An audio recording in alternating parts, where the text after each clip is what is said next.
ଗତକାଲି ଏକ ଅଭାବନୀୟ ଘଟଣା ଘଟିଛି ସିକ୍କିମର ମଙ୍ଗନ ଜିଲ୍ଲା ଚୁଅ ଜାଗାରେ ଚୁଙ୍ଗଥାଙ୍ଗ ଥାନା ଅନ୍ତର୍ଗତ ଓଡ଼ିଶାର ଯାଜପୁର ଜିଲ୍ଲା ଔପଦା ଅନ୍ତର୍ଗତ ଗୋଟିଏ ପରିବାର 11 ଜଣ ଯାଇଥିଲେ ସିକ୍କିମ ବୁଲିବା ପାଇଁ ଏବଂ ଉକ୍ତ 11 ଜଣ ପର୍ଯ୍ୟଟକଙ୍କୁ ନେଇକି ଯାଉଥିବା ଦୁଇଟା ଗାଡ଼ିରେ ଶିଶିର ନାୟକଙ୍କ ନେତୃତ୍ୱରେ 5 ଜଣ ଗୋଟିଏ ଗାଡ଼ିରେ ଯାଉଥିଲେ ଏବଂ ଇତିଶ୍ରୀ ଜେନାଙ୍କ ନେତୃତ୍ୱରେ ଆଉ 6 ଜଣ ଆଉ ଗୋଟେ ଗାଡ଼ିରେ ଯାଉଥିଲେ। ବାଟରେ ଚୁମଙ୍ଗ ଜାଗାରେ ଗ୍ୟାଙ୍ଗଟକ୍ ଯିବା ରାସ୍ତାରେ ସେଠି ଇତିଶ୍ରୀ ଜେନାଙ୍କ ନେତୃତ୍ୱରେ ଯାଉଥିବା 6 ଜଣ ନେଇ ଯାଉଥିବା ଗାଡ଼ିଟି ତଳକୁ ଖସି ପଡ଼ିଥିଲା ଏବଂ ତିସ୍ତା ନଦୀ ଭିତରକୁ ଦୁସି ଯାଇଥିଲା।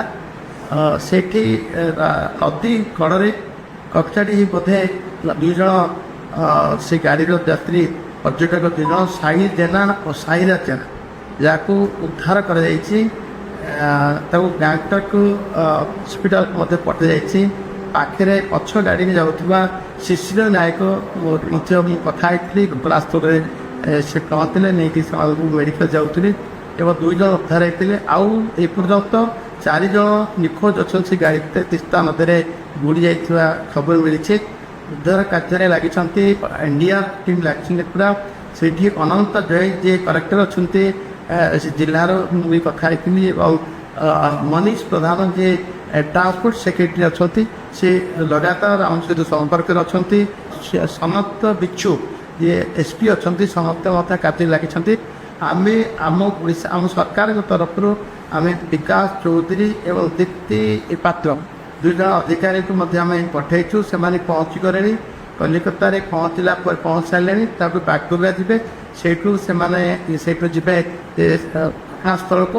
ଉଦ୍ଧାର କାର୍ଯ୍ୟ ଯେତେ ଶୀଘ୍ର ହେବ ଏବଂ ଆମେ ସମସ୍ତେ ଆମେ ଆଶା କରୁଛୁ ମାନ୍ୟବର ମୁଖ୍ୟମନ୍ତ୍ରୀ ମଧ୍ୟ ଦୁଃଖ ପ୍ରକାଶ କରିଛନ୍ତି ଏହି ଘଟଣାକୁ ନେଇ ଏବଂ ସମବେଦନା ଜ୍ଞାପନ କରୁଛୁ। କିନ୍ତୁ ସମସ୍ତେ ସୁସ୍ଥ ସୁସ୍ଥରେ ଫେରନ୍ତୁ। ସମସ୍ତେ ପ୍ରଭୁ ଜଗନ୍ନାଥ କୃପାରୁ ସମସ୍ତେ ଉଦ୍ଧାର ହୁଅନ୍ତୁ ଏବଂ ସୁସ୍ଥରେ ଫେରନ୍ତୁ।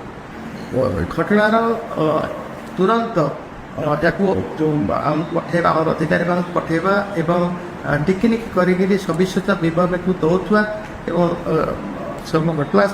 ଘଟଣା ସମ୍ପର୍କରେ ଜ୍ଞାତ କରୁଥିବା ଟ୍ରାନ୍ସପୋର୍ଟ କମିଶନର ମଧ୍ୟ ଅମିତାଭ ଠାକୁର ମଧ୍ୟ ପୁରା ଏହି କାର୍ଯ୍ୟରେ ନିୟୋଜିତ ଅଛନ୍ତି ଏବଂ ସମ୍ପୂର୍ଣ୍ଣ ଖବର ଆଶା କରୁଛୁ ଉଦ୍ଧାର କାର୍ଯ୍ୟ ସରିଲା ପରେ ওই ସବିଶେଷ ବିବରଣୀ ପ୍ରଦାନ କରାଯିବ।